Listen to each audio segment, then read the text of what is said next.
Hi, hello everyone. Welcome to my channel Gnan Vignan. Myself Anusha and ఈ జ్ఞాన్ విజ్ఞాన్ అనే ఛానల్లో all type of competitive ఎగ్జామ్స్కి సంబంధించిన material అనేది చాప్టర్స్ వైజ్గా రిలీజ్ అవుతుంది. సో వీడియో కనుక నచ్చితే please do like share and subscribe for more videos. ఈరోజు ఈరోజుకి సంబంధించిన టాపిక్ ఏంటంటే సోర్సెస్ ఆఫ్ ఇండియన్ హిస్టరీ. ఈ సోర్సెస్ ఆఫ్ ఇండియన్ హిస్టరీలో ఫస్ట్ మనం బ్యాక్గ్రౌండ్ నుంచి స్టార్ట్ చేద్దాము. History is derived from Greek word hysteria. ఈ హిస్టరీ అనే వర్డ్ మనం హిస్టోరియా అనే గ్రీక్ వర్డ్ నుండి డెరైవ్ చేసుకున్నాము. ఈ హిస్టరీని ఎలా డిఫైన్ చేస్తామంటే study of past through records. History can be defined as study of past through records. ఈ study of next types of sources. ఈ టైప్స్ ఆఫ్ సోర్సెస్ ఏంటంటే ఫస్ట్ మనకు సోర్సెస్ అంటే ఏంటి? Something originates or obtained from anything. ఎలా మనకు originate అయ్యింది అనే దాన్నే మనం సోర్సెస్ అని అంటాము. ఆరిజిన్ ఎక్కడ నుండి స్టార్ట్ అయింది అనే దాన్ని. ఇప్పుడు మనము హిస్టరీ యొక్క ఆరిజిన్ తెలుసుకోవాలంటే ఫస్ట్ మనకు ఏ ఏ సోర్సెస్ హెల్ప్ అయ్యాయో కూడా తెలుసుకోవాలి కదా. సో అదే ఈ సోర్సెస్ ఆఫ్ ఇండియన్ హిస్టరీ. అందులో నేను 2 టైప్స్గా క్లాసిఫై చేశాను. ఒకటి archaeological sources and second one is historical sources. ఈరోజు ఈ వీడియోలో మనం ఆర్కియాలజికల్ సోర్సెస్ బ్రీఫ్గా ఎక్స్ప్లెయిన్ చేస్తాను. నెక్స్ట్ వీడియోలో హిస్టారికల్ సోర్సెస్ అనేటిది కంటిన్యూ చేస్తాను. ఈ ఆర్కియాలజికల్ సోర్సెస్లో ఫస్ట్ మనం ఎలా హిస్టరీ అనేది డెఫినేషన్ తెలుసుకున్నామో ఆర్కియాలజీ అనేది కూడా ఎలా డిఫైన్ చేస్తారో తెలుసుకోవాలి కదా. ఈ archaeology is nothing but the study of past through various material remains. అక్కడేమంటే study of past through materials, ఇక్కడేమంటే study of past through material remains. Material remains అంటే ఫాజిల్స్ అవి ఇలా ఫౌండ్ చేస్తాం కదా మనం ఎక్స్కవేట్ చేసినప్పుడు. ఆ ఎక్స్కవేట్ చేసిన దాన్ని బేస్ చేసుకొని మనం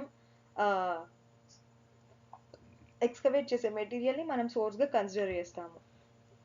ఆ పీరియడ్ని కల్చర్ని వాళ్ళ యొక్క కస్టమ్స్ అండ్ ట్రెడిషన్స్ని ఎలా ఉన్నాయి ఏంటి అనేది అలా మనం థియరీ డెవలప్ చేస్తూ వస్తామన్నమాట.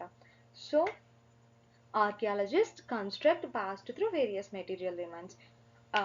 In archaeological sources, it includes inscriptions, coins, monuments, sculptures, artifacts, and excavated materials from the archaeological sites. Inscriptions. First one inscriptions. First మనకు ఇప్పుడు హిస్టరీ అంటే తెలుసుకున్నాము, ఆర్కియాలజీ అంటే తెలుసుకున్నాము. Next we are going to the inscriptions.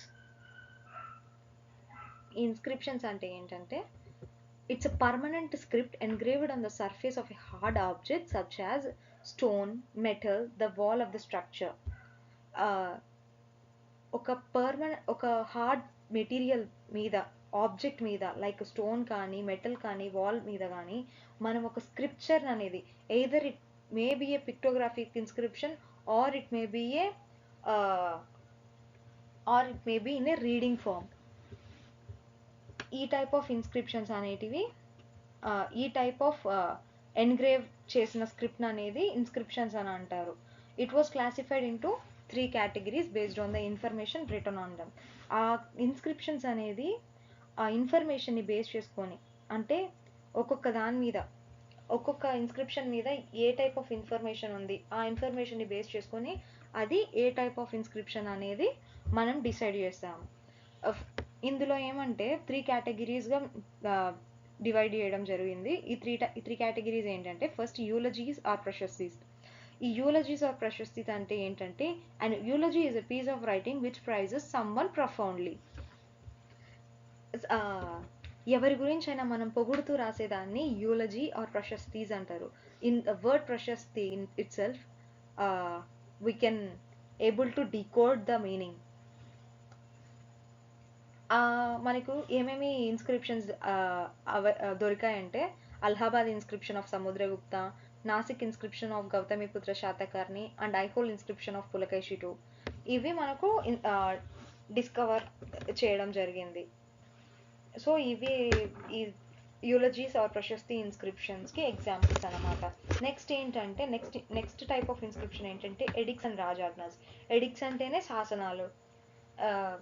an official order of a proclamation made by king. ఒక official order ఒక king ద్వారా మనకు అనౌన్స్ చేయడం జరిగితే ఆ ప్రొక్లమేషన్ని మనం ఒక స్క్రిప్ట్ ద్వారా మనం ఎన్క్రిప్ట్ చేయడం, దాని మీద ఎన్గ్రేవ్ చేయడం, దాన్ని ఎడిక్ట్స్ అండ్ రాజాజ్ఞాస్ అంటారు. నెక్స్ట్ ఏంటంటే ల్యాండ్ చార్టర్స్ అండ్ దాన శాసనాస్. Details of donation of land to the priest or religious organizations has written in the శాసనాస్. ఇక్కడ ఈ ల్యాండ్ చార్టర్స్, దాన శాసనాస్లోనే మనకు అర్థమవుతుంది. దాన శాసన అనే నేమ్లోనే మనకు మీనింగ్ ఉందన్నమాట. ఎవరికైనా మనము డొనేట్ చే ఎవరికైనా మనం డొనేట్ చేసినా, లేదా ఎవరికైనా డొనేట్ చేసినా, ఆ డొనేషన్ ఆఫ్ ల్యాండ్కి సంబంధించిన డీటెయిల్స్ అన్నీ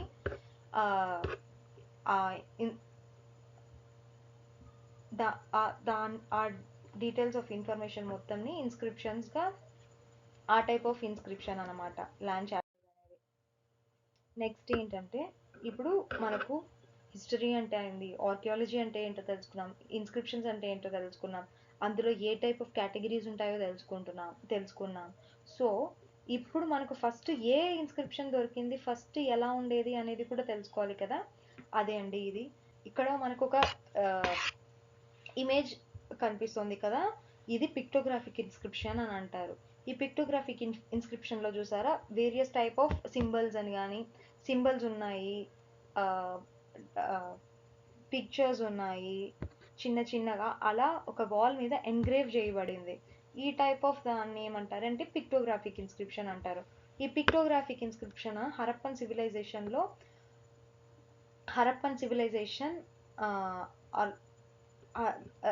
సివిలైజేషన్ వాళ్ళ కల్చర్ని, ఆ ఏజ్ని, ఆ కల్చర్ని, ఆ టైం పీరియడ్ని, ఈ టైప్ ఆఫ్ ఇన్స్క్రిప్షన్స్ అనేటివి మనకు ఈ టైప్ ఆఫ్ ఇన్స్క్రిప్షన్ ద్వారా మనకు అవైలబుల్లో ఉన్నాయి. బట్ ఈ ఇన్స్క్రిప్షన్స్ని మనం ఇంకా డెసిఫర్ చేయలేదు. డెసిఫర్ అంటే డీకోడ్. ఇంకా మనం దాన్ని కనిపెట్టలేకపోయాం, ఇది ఏ టైప్ ఆఫ్ ఇన్ఫర్మేషన్ అనేది. సో దీన్ని పిక్టోగ్రాఫిక్ ఇన్స్క్రిప్షన్స్ అంటారు. Ashokan edicts are the belonged to the 3rd century, are the oldest records which were inscribed in Prakrit language and Brahmi script. ఈ అశోకన్ ఎడిక్ట్స్ అనేది ఓల్డెస్ట్ రికార్డ్స్గా మనము కన్సిడర్ చేస్తాము. అది కూడా 3rd centuryలో మనకు దొరికిన ఎడిక్ట్స్ అనమాట. ఇదేమంటే ప్రాకృత్ లాంగ్వేజ్ అండ్ బ్రహ్మి స్క్రిప్ట్లో ఉంది. ప్రాకృత్ అనేది లాంగ్వేజ్, బ్రహ్మి అనేది స్క్రిప్ట్ అండి. Next, the study of inscriptions is called epigraphy. ఇన్స్క్రిప్షన్స్ని స్టడీ చేసేదాన్ని ఎపిగ్రఫీ అని అంటారు. నెక్స్ట్ టైప్ ఆఫ్ సోర్సెస్లో ఏమేమి ఇంక్లూడ్ అయి ఉంటాయంటే, ఫస్ట్ ఇన్స్క్రిప్షన్స్ అయిపోయింది. Next coins are the biggest source to understand the political, socio economic and religious conditions prevalent in particular period. ఒక particular పీరియడ్లో ఆ పొలిటికల్ బ్యాక్గ్రౌండ్ కానీ, సోషల్ ఎకనామిక్ బ్యాక్గ్రౌండ్ కానీ, ఆ రిలీజియస్ కండిషన్స్ కానీ ఎలా ఉన్నాయి అనే ఇన్ఫర్మేషన్ తెలుసుకోవడానికి ఈ కాయిన్స్ అనేది మనకు ఒక మేజర్ సోర్స్ అన్నమాట. The first coins in India is the punch marked coins which belong to 600 BC. First coins వచ్చేసి ఇండియాలో పంచ్ మార్క్డ్ కాయిన్స్గా రికగ్నైజ్ చేస్తారు. మనకు ఎక్స్కవేట్ చేసిన మెటీరియల్స్లో punch marked coins is the earliest కాయిన్స్గా మనము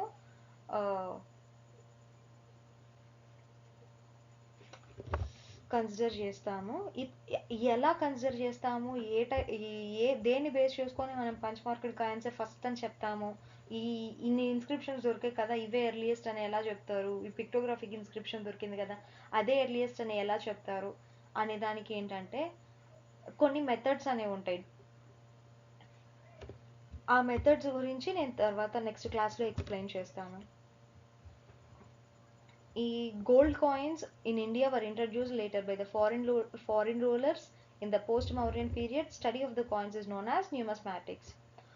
ఈ గోల్డ్ కాయిన్స్ అనేటివి మనకు ఫారిన్ రూలర్స్ ఇంట్రడ్యూస్ చేశారు, అది కూడా పోస్ట్ మౌర్యన్ పీరియడ్లో. ఈ కాయిన్స్ చదివేదాన్ని ఏమంటారంటే న్యూమిస్మాటిక్స్ అని అంటారు. Monument and sculptures.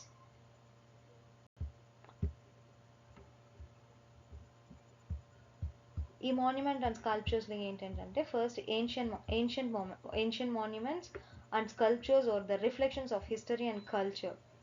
ఇక్కడ ancient monuments and sculptures are the reflections of history and culture అని ఎందుకంటామంటే, ఇప్పుడు మనకు తాజ్మహల్ ఉంది. తాజ్మహల్ తాజ్మహల్ మనకు షాజహాన్ కట్టారు, అది కూడా ముఘల్ పీరియడ్లో. అప్పుడు ఆ పీరియడ్లో కట్టారు అని ఇప్పుడు మనం ఈ పీరియడ్లో ఎలా తెలుసుకుంటున్నాము?